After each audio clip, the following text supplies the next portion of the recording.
E depois de muitos meses, professor Vila, o senador Ricardo Ferraço, do PSDB, volta a falar com a Jovem Pan. Ele esteve até ausente do Congresso Nacional, mas já voltou, já está atuante e atende a Jovem Pan nesse momento, nessa nossa cobertura especial. Tudo bem, senador? Boa tarde, obrigado pela gentileza. Imagine o prazer, eu fiquei esse longo tempo sem conversar com vocês, porque vocês não me deram oportunidade, eu estou sempre à disposição. O senhor esteve licenciado ou não? Não, estive licenciado durante o período da segunda quinzena de novembro, dezembro. Sim. Depois houve recesso, mas o importante é que nós já estamos aqui firmes e fortes no nosso trabalho em Brasília. O senador, o senhor tem inclusive no Senado, eu não sei se eu estou enganado, mas o senhor está fazendo uma relatoria de uma PEC sobre a prisão em segunda instância, é isso? Olha, eu sou autor de uma proposta de emenda constitucional de 2011, que tem como seu escopo, como seu objetivo, exatamente a condenação provisória após a segunda instância. Por entender que a Constituição Federal consagra que o segundo grau ou o duplo grau de jurisprudência é que deve prevalecer. Esse projeto de emenda constitucional, ele está pronto para ser votado na mesa do Senado há mais de 2 anos. Porque me parece que muito mais forte do que você mudar o Código do Processo Penal é você resolver de forma definitiva essa controvérsia e essa polêmica que está na Constituição Federal. Eu me refiro ao artigo 57, o inciso 57 do artigo 5º. Você tem uma controvérsia relacionada a duplo grau de jurisdição, transitado e julgado e assim por diante. Portanto, o que está faltando é disposição e vontade política na prática para que a gente possa fazer essa adequação constitucional e não submeter o Brasil a essas mudanças de jurisprudência por parte do Supremo Tribunal Federal. Graças a Deus, prevaleceu o bom senso e o Supremo Tribunal Federal manteve a jurisprudência. Mas se assim não fosse, nós teríamos aí a produção de uma brutal insegurança jurídica. Professor Vila, o senador Ferraço conosco. Boa tarde, senador. Boa tarde, professor.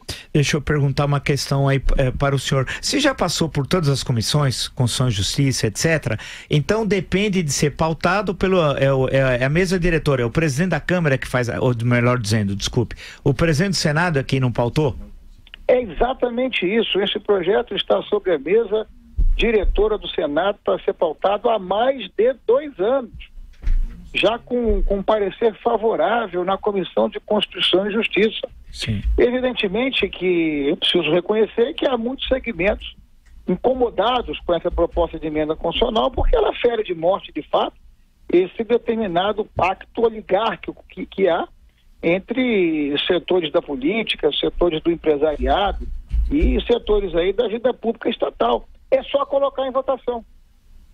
Agora, então, essa medida, ela determinaria a prisão em segunda instância, a partir da condenação em segunda instância, de uma forma geral? Ela define que você pode continuar recorrendo, mas ela define que você pode fazer, no caso, recurso especial ou recurso extraordinário, no caso, o Superior Tribunal de Justiça ou o Supremo Tribunal Federal, mas ela determina a efetividade da decisão em segundo grau. Porque se você é julgado em primeiro grau por um juiz, você perde, você tem o direito de recorrer para segundo grau. E aí no Tribunal de Justiça, de forma colegiada, se você for de novo condenado, você exerceu o princípio da presunção da inocência, que somente no Brasil tem esse limite infinito. Não há sociedade civilizada, democracia constituída, nem nos Estados Unidos, nem na Europa, que trabalha com essa infinidade de recursos que nós trabalhamos no Brasil, que só tem um sentido e um objetivo: fazer a prescrição e potencializar a impunidade.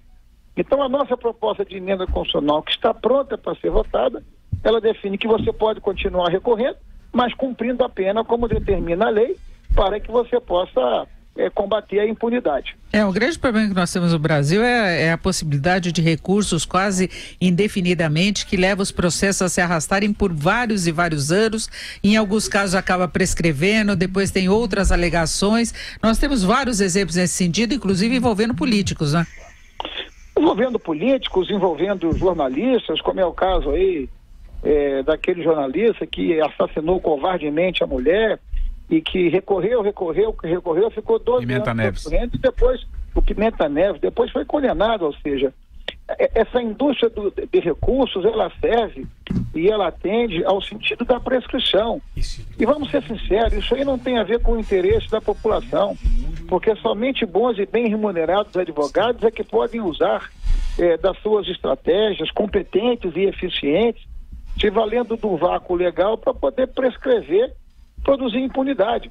Olha, quando nós olhamos para o sistema prisional brasileiro, é um escárnio a gente saber que, por exemplo, o povo mais pobre e desvalido, 40% das pessoas que estão pobres, elas não têm direito nem à primeira instância, porque são presos provisórios. Então essa coisa dessa infinidade de recursos na justiça brasileira só tem um sentido, é o sentido da impunidade e da prescrição. Agora, essa medida não pode se perder, tendo de esperar até o próximo ano, por causa da intervenção no Rio de Janeiro, e nós devemos ter uma renovação, alguma modificação no Congresso. Isso não pode fazer com que se saia do zero novamente?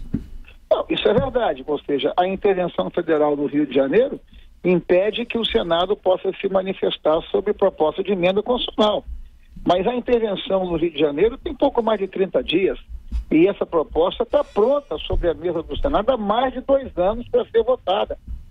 Infinitas vezes eu fui à tribuna do Senado, e não apenas eu, outros senadores também, que apoiaram essa decisão na Comissão de Justiça para que nós possamos fazer, sabe, a revisão ou a adequação, tornar claro essa definição constitucional para impedir essa controvérsia e essa polêmica que está relacionada aos conceitos de presunção da inocência, de duplo grau de jurisdição e do trânsito em julgado para condenação. Ou seja, a nossa proposta defende a condenação provisória após o julgamento em segundo grau para acabar com essa infinidade, essa indústria de recursos, sabe, que só potencializa a impunidade em nosso país.